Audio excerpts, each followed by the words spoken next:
Bonjour, donc je suis Esther de Boulay, Babouka de Boulay plus précisément. Et ça, c'est très important puisque je suis franco-congolaise et pour moi, c'est une valeur. Pour moi, ça a un sens dans la mission que j'ai, aussi bien dans mon pays que dans l'entreprise Imo Invest Patrimoine.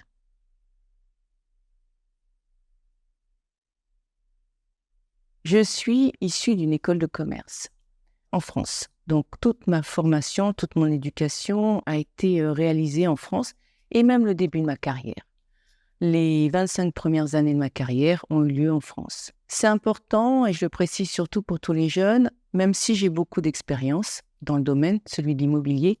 Lorsque je suis arrivée dans mon pays, dans mon deuxième pays, ça a été un redémarrage, un apprentissage. J'ai continué l'immobilier ici. Je suis rentrée au pays pour faire de l'immobilier. Alors, on va dire de l'immobilier autrement. Parce que la méthodologie, les règles ne sont pas les mêmes. Les attentes des clients, même si elles se ressemblent, on va dire que le cadre n'est pas le même.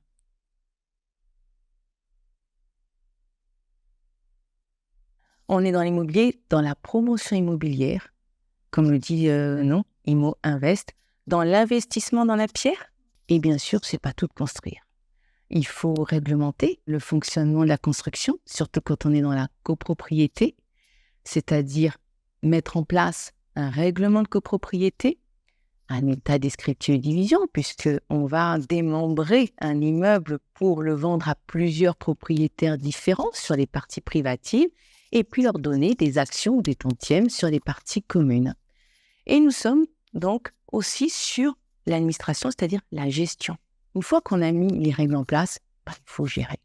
Il y a un règlement intérieur à respecter, mais ce n'est pas tout. Il faut faire fonctionner, il faut réparer, il faut approvisionner. Donc, voilà une émission d'Imo Invest Patrimoine et d'Imo Invest plus dans la partie promotion, mais aussi conseil auprès des autres, auprès de ceux qui veulent construire, qui veulent vendre de l'immobilier et puis vendre aussi bien en l'état achevé qu'en l'état, ce qu'on dit en état futur d'achèvement, qui est très réglementé aussi.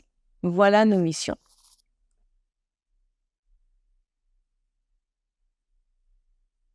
Principaux défis, c'est souvent d'abord se retrouver un petit peu seul face à un marché, puisque nous n'avons pas encore pris l'habitude de partager les données, partager nos résultats, partager les informations, partager les problèmes. Le deuxième défi très important d'un manager que j'ai dû relever, c'est le management des équipes. Une entreprise, ce n'est pas seulement un manager. Une entreprise, c'est tous les hommes et femmes, quels qu'ils soient, qui composent l'entreprise. Le troisième défi, c'est la formation. Former l'équipe au fur et à mesure des besoins de l'entreprise. Former l'équipe au fur et à mesure de l'avancée aussi de la technologie qui nous facilite complètement la vie. Un défi de trouver des centres de formation qui soient sérieux. Parce qu'au jour d'aujourd'hui, il n'y a pas de référencement.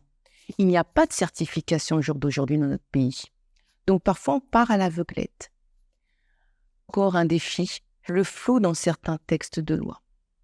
Ça, c'est un véritable défi, surtout dans la gestion du personnel, c'est-à-dire dans le droit du travail, dans le code du travail, dans la convention collective.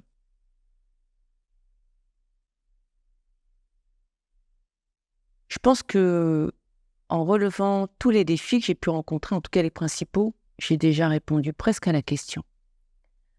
Il faut connaître son marché. J'ai parlé d'écoute, des attentes de ses futurs clients. Ça veut dire qu'il faut prendre le temps de faire une analyse marché.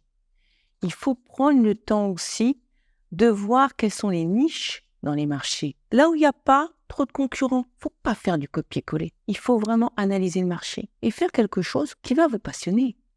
Il ne faut pas être seul, comme je l'ai dit. Il ne faut pas hésiter, il ne faut pas avoir honte de demander à des plus anciens. C'est ceux qui ont déjà une expérience. Il faut se regrouper. Tout l'intérêt d'Unicongo. Unicongo, c'est un regroupement d'entreprises. Pas seulement pour se défendre, mais aussi pour réfléchir ensemble.